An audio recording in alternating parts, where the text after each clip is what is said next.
half doing more things isn't going to get you anywhere.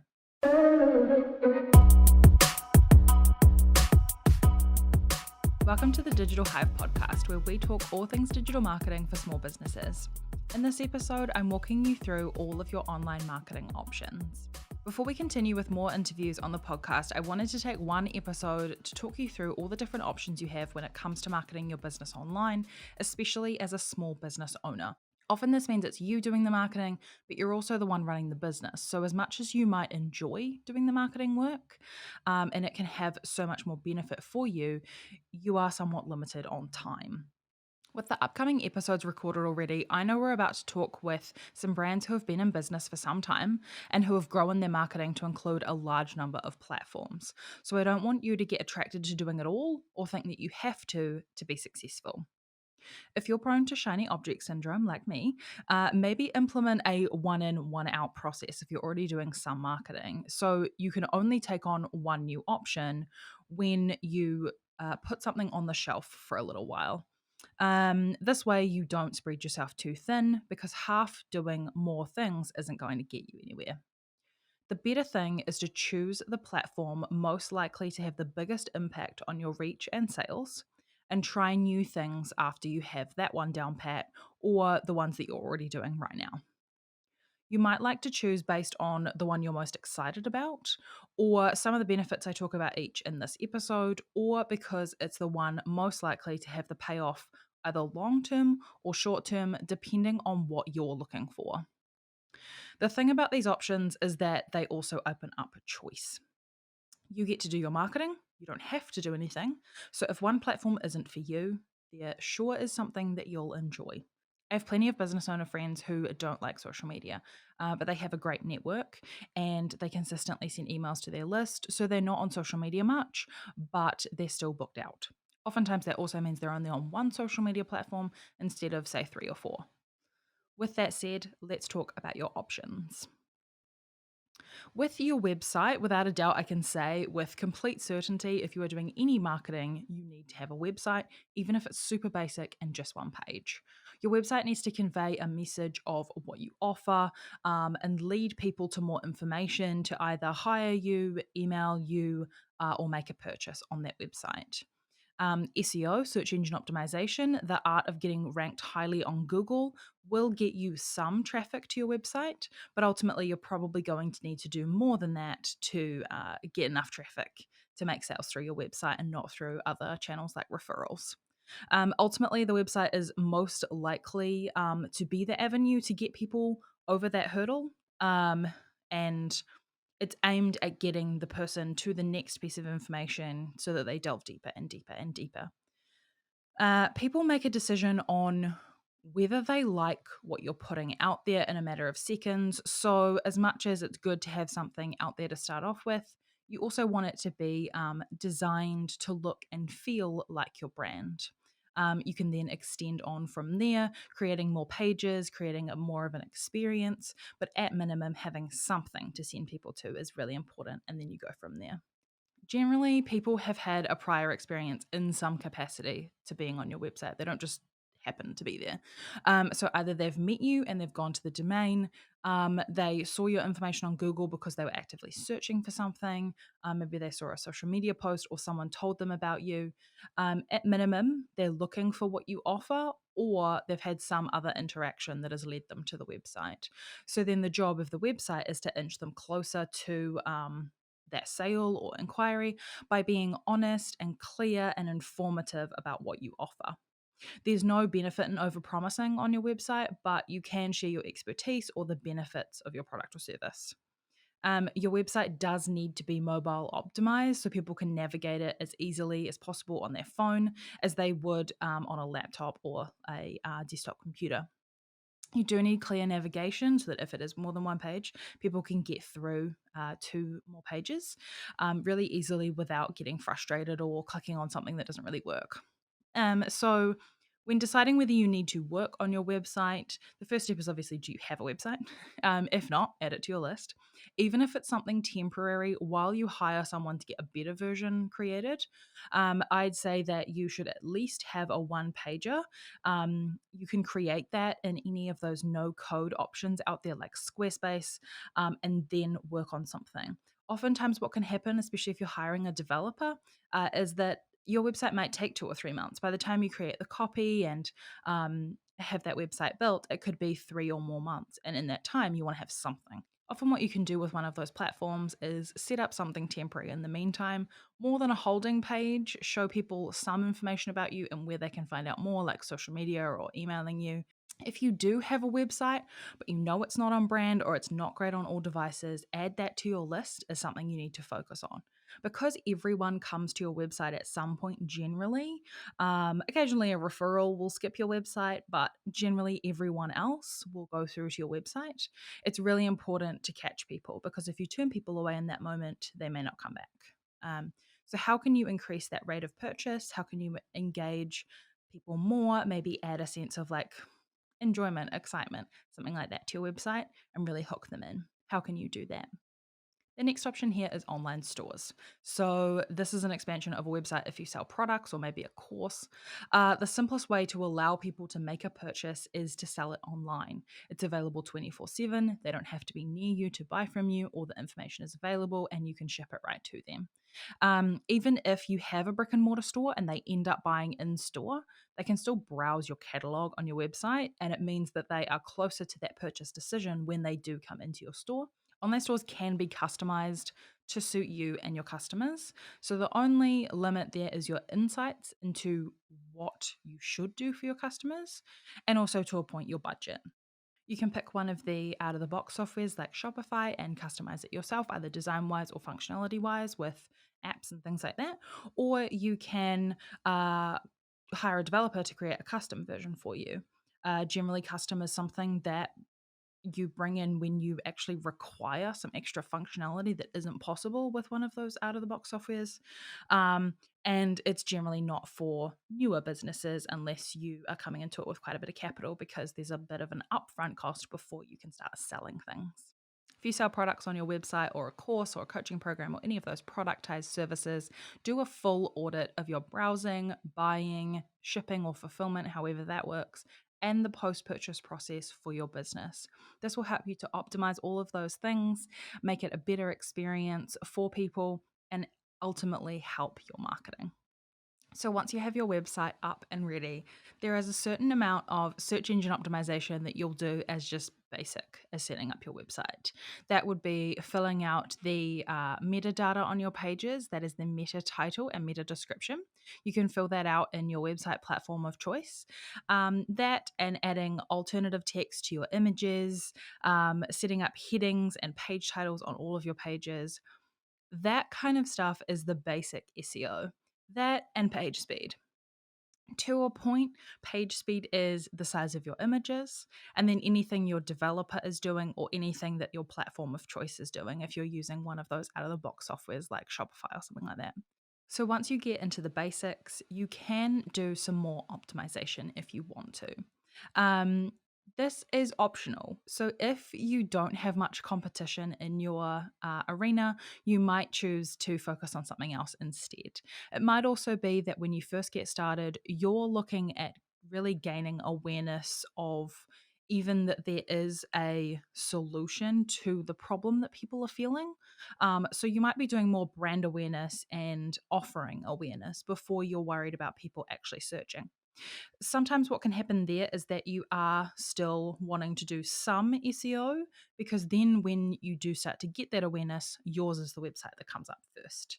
Occasionally, what can happen is that you can focus on building that awareness and then somebody else's website is the one that ranks, and that you've essentially done the awareness for them. So that is something to consider. SEO is generally known as kind of just like the art of some technical and behavioral things that you can do to get your website to rank higher. It's anything that shows on the search engine page that isn't ads. So that could be the actual text search results, images, the stuff in the maps, videos, and then also Google My Business. So, as the basics, you should set up a Google My Business profile and fill out all of those sections on your website. Then SEO has a lot of technical parameters. A lot of it is based around matching the right words. So figuring out the kind of like the psychology of what your audience might actually be searching for is really important. The other things that you can do ongoing that are more based around growing your SEO can be to follow your ranking and figure out if you need to tweak some words on your website, on your existing pages. It might also be that you add those terms in different places, or it might be that you take words out that you are potentially matched to, but people aren't necessarily inquiring on. For SEO purposes, you can also go into blogging with the specific objective of raising your ranking. We can talk about that a little bit more, but essentially a lot of the ins and outs of SEO is going to be tracking it and then seeing what you can do about it. As much as SEO takes like 3 months sometimes for the things to fully come into effect that you are doing, it isn't necessarily a set it and forget it kind of thing. So you can go through and work on getting more links to your website, optimizing that user behavior and making sure that people are really enjoying your website, and then creating additional content based on niche searches. That is the work that you can continue to do ongoing month to month to just ongoing improve your ranking. To decide if you even need to work on your SEO, what you can do is use a tool like SE Ranking to see a more accurate representation of your ranking so that you can see where there's opportunities. Google does take into account all of those technical things, but they also, for each individual user, take into account like their search history. How have they clicked on various links, especially if they've searched those kind of terms before, as well as like location and proximity. So, what I would recommend is not using your search as like a test of where people rank. It's better to use one of those independent tools. If you see that your pages are ranked either like essentially 10 or below, you're on the second page. And potentially what you could find is that you're on the fifth, sixth, seventh page. And those are the opportunities that you can work on. Then it's about deciding, do I want to rank on these terms? Do I want to compete with the people who are actually showing up on the first page? Or do I want to focus my attention on something else, either for now or forever? The next option you have is email marketing. Generally, people aren't going to buy from you on that first interaction, either on your website or social or anything like that. And the best way to get back in front of them might be like retargeting ads or social media, or by getting their email and following up with them that way.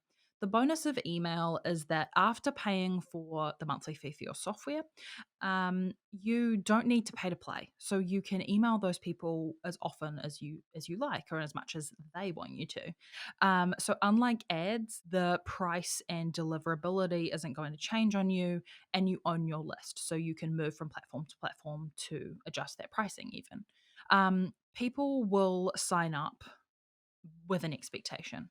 So maybe they're signing up for a freebie or an incentive. They could opt in just to hear updates from you, and just sign up for the latest news. For a lot of businesses, that isn't actually enough to incentivize people to sign up. The types of businesses that find that signing up for news and updates are the like most incentivizing for people are like creative businesses or online stores where there's always something new and interesting coming out and they want to be up to play with that. Oftentimes, businesses that are more functional than, say, fashionable, or they're not as visual, will have a harder time having people to sign up. So, say you're like a mechanic or something like that. Oftentimes, people are going to be slightly more hesitant. So, you just need to give them that reason essentially to sign up. When you're sending emails, take into account who the person is, what they signed up for, um, and when they signed up. So try to segment your list so that you don't pitch someone something they already bought. You can then communicate with them in a few ways. So I recommend always having a welcome sequence. This introduces people to you and the brand. Oftentimes, people will sign up for that freebie or incentive or see that email list subscription and not delve fully into your website and read all about your business. So it's good to give them essentially like a greeter, if you will, and welcome them in, explaining the different parts and why they should kind of like care about your business, tell the story of the business, all of those kind of things, and then move them into receiving the general newsletters, because otherwise just blogging them in an email list might not have that kind of attachment there. That sequence could be just one email. It could be like 2, 3, 4, 5. Then you can decide if you want them to go into a further sequence, like a nurture sequence, or just send them those broadcast style newsletters.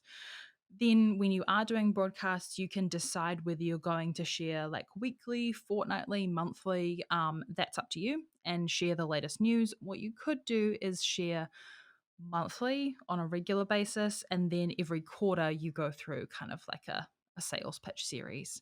But you can include in those regular emails like the latest news and whatever's happening in either your industry or the business, any blog posts or other content you've made, places you were even featured, new products, testimonials, or even just something fun. Like it could just be like the behind the scenes something. By sending to people regularly, you are like keeping top of mind so that they buy from you when the time is right, or maybe they'll refer you to someone when they're talking about the thing that you offer. You can also use email marketing to pitch when the time is right. So that might be like a seasonal sale, for example, or it might be that you sell something and it's technically available all the time, but once a quarter, you go through and really do a push to your email list and through content and things like that. When you're making a decision about whether email marketing is right for your business, the core decision is really around whether people would sign up and what would they sign up for. Just because you wouldn't necessarily sign up for it doesn't mean that your audience don't, because hopefully they are so enthused about what you offer that they really want to hear from you. What would make them sign up is, does there need to be that incentive freebie kind of transaction to get the email, or is it cool to just do newsletters? Until you try something, you won't know whether people will sign up. And you are going to need to get quite a lot of eyes on that sign up form to get people to subscribe. So it is something that can be tried, but you do need to put a bit of effort in to get people onto your list. The other thing about an email list is that it's not going to change much. Email has been the most consistent kind of marketing platform over the last like 10, 20 years. Yes, people open emails less than they did in, say, like the late 90s, but people are generally, unless they unsubscribe, they want to see your emails. The other thing is that you can have those kind of welcome sequences and things like that in play for whenever someone signs up. So you can set those things up and then kind of forget about them, maybe edit them or refresh them every so often, but you don't necessarily have to put in that effort week to week to stay consistent. The next option is blogging, and I talked about this a little bit before, but essentially there's two main benefits to having this as part of your marketing mix. The first is that search picks up on it, so you can use blogging to fill the gaps of those more specific niche terms that wouldn't necessarily be on your broader services or products page. So say you bake cakes, a blog about wedding cakes or a different one about affirmation cakes. Those two are going to help you rank for those more specific search terms that you might not necessarily have on all of your other pages. If that's a thing that you specialize in, then it's probably going to be on the services page, but maybe you have a whole bunch of things that you make cakes for. The second benefit is that it positions you as the expert. So people can look at your blog content and check that you are the right person to hire or buy from. It could be that you're writing these blog posts from a perspective of like more instructional how to, or they could be summaries of how you've worked on a project or how a product was made, and that can take people on a journey. With blogging, consistency is key, even if it's only once a month. Google likes this to an extent, but it also helps to hold you accountable. You don't actually need to put the date on the page to show that you're being consistent, but it definitely helps. The thing about posting once a month as well is that you'll be creating 12 posts a year that can help you better match search and answer people's questions. So, what you should actually write about is dependent on what you do, but it should be something that people are looking for generally, like it fills a gap or it answers a question. But it should also be something specific and that you know a lot about that's not just common sense. Blogs can be anywhere between like 300 to 500 or even more words than that. So, it's a lot to write about something specific.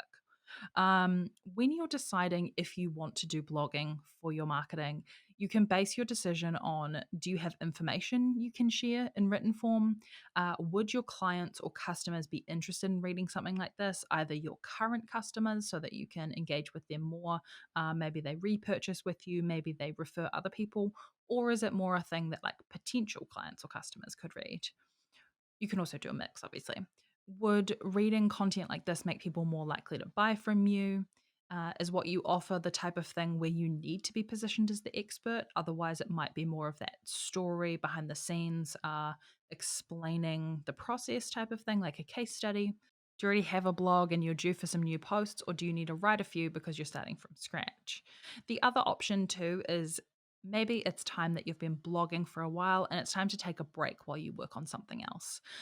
This is when you might look at again those search rankings. Are there any more gaps that you need to fill, or are you kind of set for now? So how can you create different kinds of content? And if you're feeling stuck, don't worry. Blogging is one of those things that, assuming everything is kind of like evergreen content and not particularly time sensitive, like a technology that's going to go out of date if you leave it for 6 months, your blogs will still be there and you can always come back to it if you want to try something new. For a way to then get people to link to your website and to refer traffic to you, you can also guest blog or blog on sites like Medium. This does mean that if you did this exclusively instead of creating your own blog, search results would send people to the other website. So you might like to do this as a strategy on top of your own blog and to write on topics that intersect what you talk about and what the other website talks about. That's also a large readership. So it's less of that search based content, but you're really trying to draw people in through that. And then you also get that referral link as well. The next option for longer style content is video content like YouTube. And when I say long content, it's not really necessarily like you're going to be producing a documentary here, but a video that is, say, a little bit longer than a social media piece of content. Video is just such a dynamic way of delivering information. So, whether it's a look behind the scenes or a how to instructional video or walking someone through a process, you can convey so much more than photos and text would do. You could also have a blog post that runs people through it in written form, and then the video is created as well. You wouldn't necessarily want the blog to just be a transcript, but you could have those pieces of content that are similar but created for those two different types of content. Some people are just the type to want to watch a video, so that's why it's also sometimes beneficial to do both. You can create content for two different types of people. YouTube is its own search engine, so there's also that benefit as well. In terms of what content and which length and style, it all kind of depends on what you do as a business. But in general, what I tell my clients is don't try to make something longer for the sake of it. Create in a style that feels authentic to the brand and create content about gaps you think need to be filled or to answer frequently asked questions first, and then you can go from there. Generally, that'll start to create some ideas, and then you can go from there. And oftentimes, what will happen is you'll end up getting some requests, and you can create those. So, when you're trying to make a decision about YouTube, are you comfortable on camera, or is it at least something you aren't totally against? Could also be you behind the camera as your point of view of you doing whatever your business offers. Could the person who is on video instead, if you aren't the one being comfortable being on there, could that be like your business partner or a staff member or a spokesperson or an ambassador? Or could you do it together? Could it be the kind of content like interviews where you're the host, but you're not the focus of the content? Can you think of at least a couple things that people would want to watch a video about in relation to your brand? And is it the kind of content that they would want to watch kind of play out? The other type of content that is similar to blogs and videos is podcasting. This is becoming more widely known. Obviously, this piece of content is actually a podcast, so this is a little bit meta. You might still be watching this on YouTube because we do have the YouTube version, but a podcast is generally something that can be absorbed through audio only. People don't need to refer to anything, they don't need to look at anything. And often what happens is that podcasts are actually consumed while people are doing something else. So they're driving, or they're cleaning, or they're doing the dishes, whatever, walking their dog. So they aren't necessarily free to be watching something, looking something up, or having that kind of visual stimulation part of it. It's more about what can people hear. So like with this podcast, we have the podcast actual audio version, and then we have the YouTube version. The YouTube version isn't anything particularly special, but you can basically just see me waving my hands as I talk. When we're doing the interviews, you can see those people. Occasionally, I have some edited clips in there of like graphics people have designed or things like that that we're talking about in the podcast, but generally it's not anything you would miss if you just listen to the audio version. The kind of content you might try to create for your podcast could be interviews, it could be you explaining something, it could be taking someone along a story. There's a lot of podcasts coming out that are almost like journalistic in a way, where each week they release a new episode and they are taking people along through an investigation of sorts. Maybe the content is coming out, they started the investigation, say 9 months ago, and the first few episodes are from those early stages, but they are creating the new content essentially live. The other option you could do is more of like a chat show concept. And there are so many more different kind of like segments across all of those, but those are just some ideas to get you started. People want to subscribe to something and know that it's going to stay somewhat consistent. So creating kind of like a format that you're going to follow that people can kind of know what's coming can be really beneficial. You can then choose to have a video and a transcript and triple whammy it into a whole like blog, podcast, video thing. That's what I do with this. We have a listing on the website so that if people are searching, they can go there. Then we have the podcast, and then we have YouTube. So depending on where people are at, but it's essentially like one recording. So that is an option there for you as well if you're really trying to get that search versus just having the content for people to consume. If that whole commitment seems like something you either can only do for a small amount of time, or it just seems like it's too much to take on to have your own podcast, what you can do is guest on other people's podcasts. And essentially what you do is you get in front of their audience, you show up for a recording, you don't have to edit anything, you don't have to do much other than record the episode, maybe prepare for your interview if you feel like it, and then promote the episode afterwards to your own audience. It's less. So that's certainly less commitment that you're making there. With podcasting, it does need to be non-visual. So if your brand is visual, like something people need to look at, maybe don't go the podcast route. Maybe you go the route of being interviewed in other places about your business or how you create your craft. Or you can make a podcast where you mention you're the owner of X business, but the podcast is actually about something else. Would you doing a podcast mean that you are only focusing on a small or a new part of your brand? If you could come up with a list of like topic ideas, how would you prioritize those? Search isn't so great for podcasts. Discoverability in the apps is becoming better, but chances are you'll need to advertise it more elsewhere. So also, how are you going to be doing that?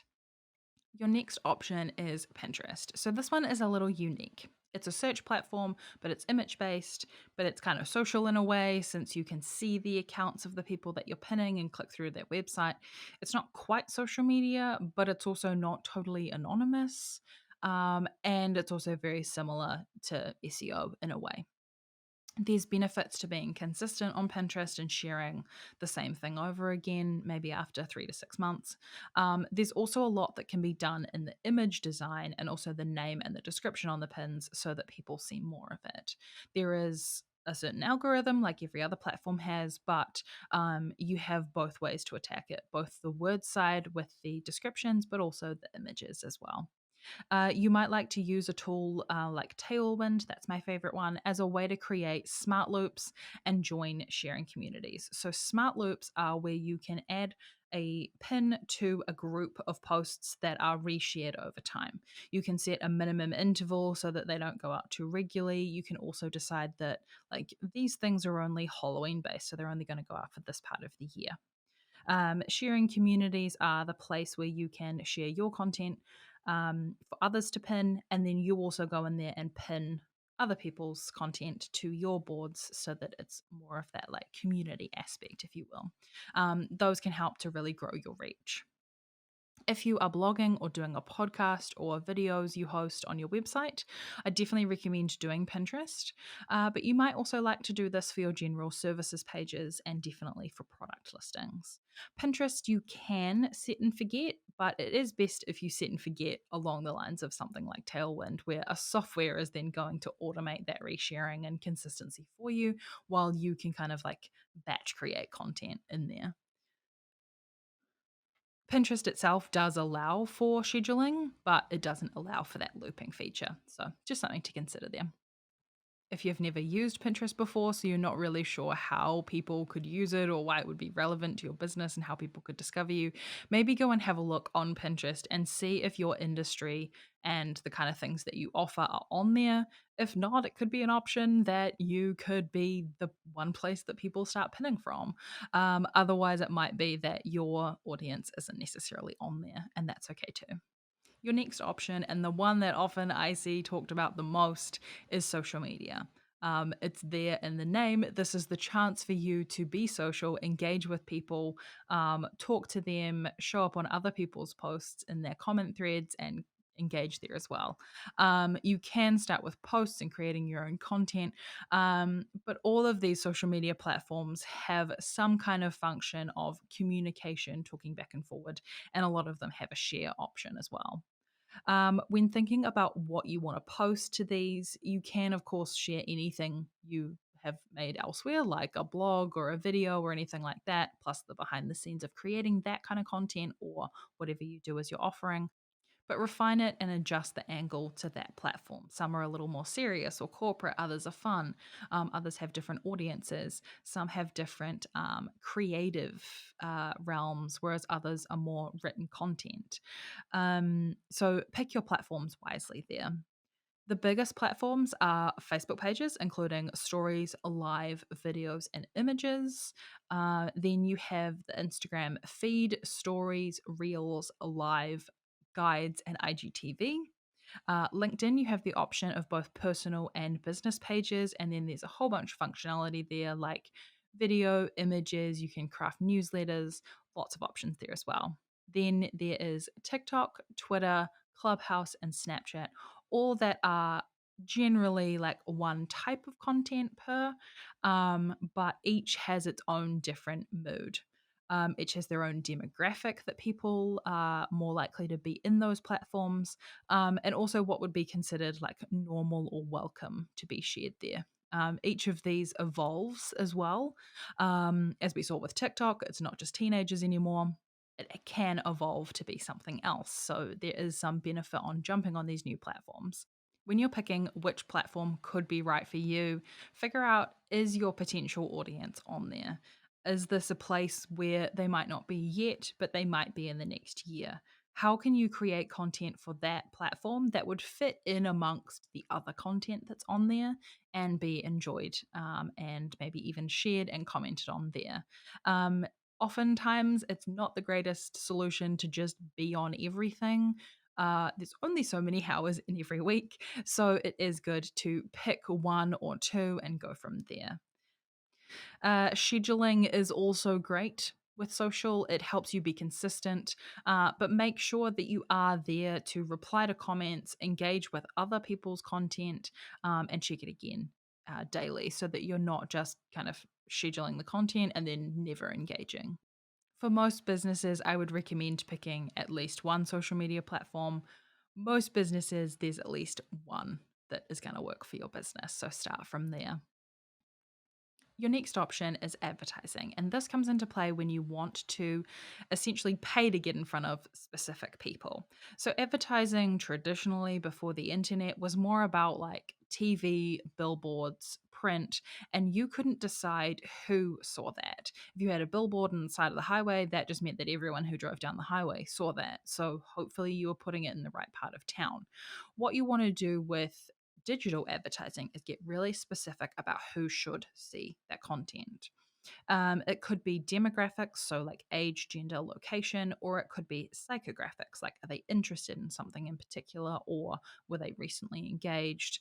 Those can be a lot more specific as to whether that person would be either in market for what you're offering or that they might be the right kind of person for your niche.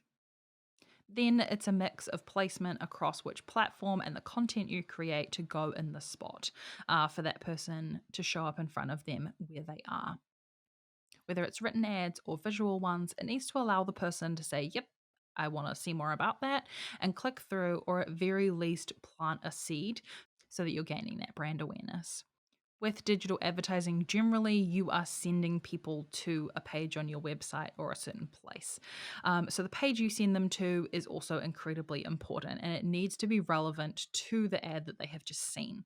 If there's a part of your audience that you do not want to see that piece of content, you can exclude them. So, for example, if you are a building franchise and you don't currently have a builder in one specific area, you can just exclude them. You can also say, okay, so these group of people have been to my website, they've seen the blog content, but they've never actually clicked any of the calls to action at the bottom of my blog posts. So they've never seen X, Y, and Z pages, or at least they haven't seen them in the last 30, 60, 90 days. You could also exclude people who are on their mobile, who are have an iPhone, so they're not able to download your Android app. You can exclude people to both save on your budget, but also to just not irritate and annoy people. The other thing is that remarketing is really big, and that is that I want to show up in front of the person who's already engaged with me in some way. This is how you structure kind of like a funnel or a sieve where you are really limiting who gets that final call to action or pitch. What that can mean is that you aren't just pitching something to someone who found out about you yesterday. You are really creating that kind of stage of they see one thing, then they see the next kind of content before they get through to that final pitch. Once you decide that you do need to advertise, it can be slightly about budget, but also where are you going to put that content. So, first, let's talk about social media ads. So people hang out on social media. So chances are that across many of those platforms, you're going to be able to get in front of your target market. Social media ads are ideal if people don't know that they want what you offer. So maybe they don't even know that there's a possible solution for the problem they're having. Maybe they don't fully understand that their problem can be solved at all. So there's opportunity to expand your potential audience here. Content should still be native to the platform so that it's not kind of like standing out terribly amongst all of the other content, that it kind of jives with it and would engage them in some way. It's also important to pick your platform depending on not only people, but the mood they would be in when scrolling through that platform. So, um, LinkedIn is kind of like worky corporate. Instagram is very image and aspirational. Facebook is more connection and friends and family. Pinterest is also an option for ads. It's very aspirational and it's often the furthest in advance of the purchase. You can target people based on their interests and what they have previously pinned through the browsing kind of pages on Pinterest, or you can show up on specific result pages for selected words and phrases. With Google Ads, you have four options. So, search ads, that's best for people when they know what they want and they are actively looking for it. Then you have display, which is great for remarketing or showing in front of new people as they browse the web. So, those are the kind of like banner ads that can be placed on different websites. Um, those can sometimes show on YouTube, but the YouTube ads, the video ones, they show in the beginning, middle, and end of a piece of YouTube content. So targeting and alignment are very important because this is a straight up interruption, like ads on TV, but with a more specific audience.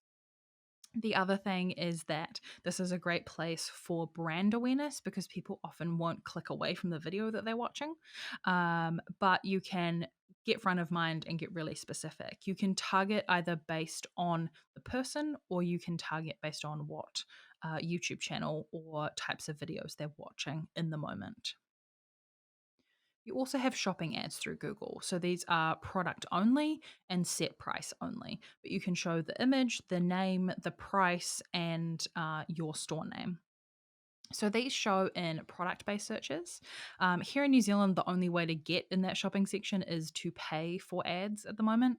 But in some other countries, like in the United States, you can sign up for free and your listings will show alongside the ads, but obviously after them.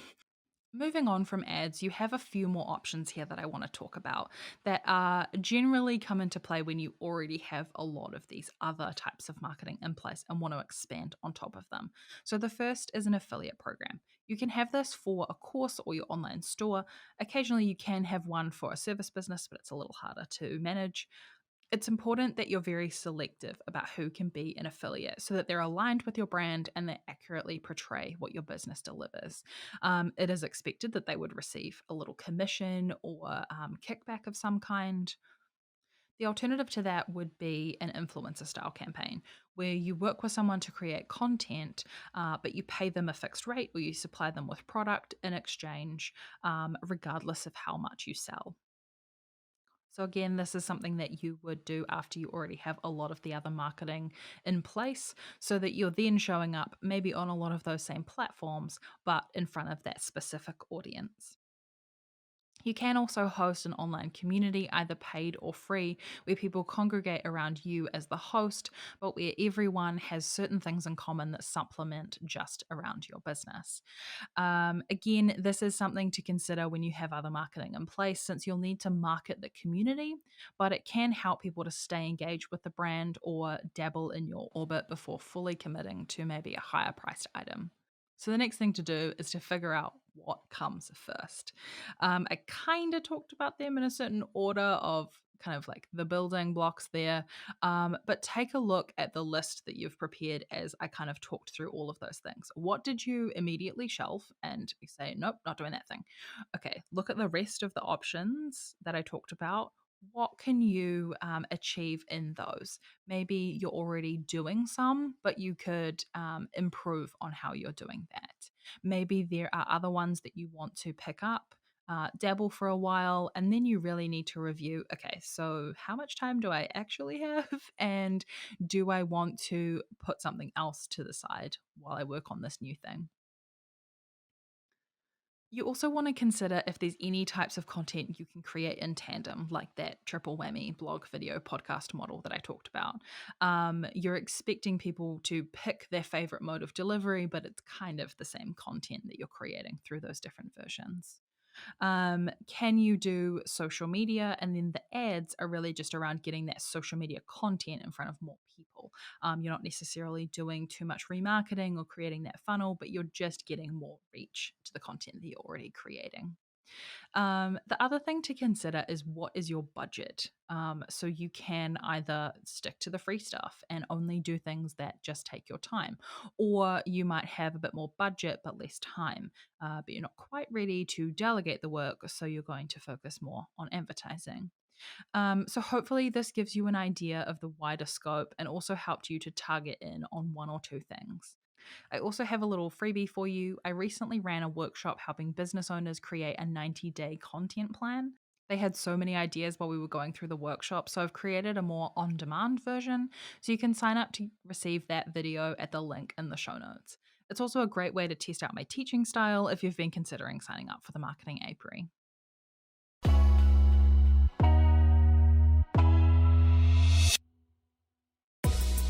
Thank you for listening to this episode of the Digital Hive Podcast. I'm your host, Emma Peacock, and I hope you enjoyed this brief departure from the interviews to help you see what your options are, how to see which might be right for you without it being overwhelming, because you shouldn't be doing it all, but there's something new to try if you're feeling a little stuck. If you're enjoying the podcast, I'd love it if you could share it with a friend or on Instagram and tag us at Honeypot Digital. To find out more about Honeypot Digital and the work we do, or to find more episodes of the podcast and handy tips for small businesses marketing online, head to honeypotdigital.com.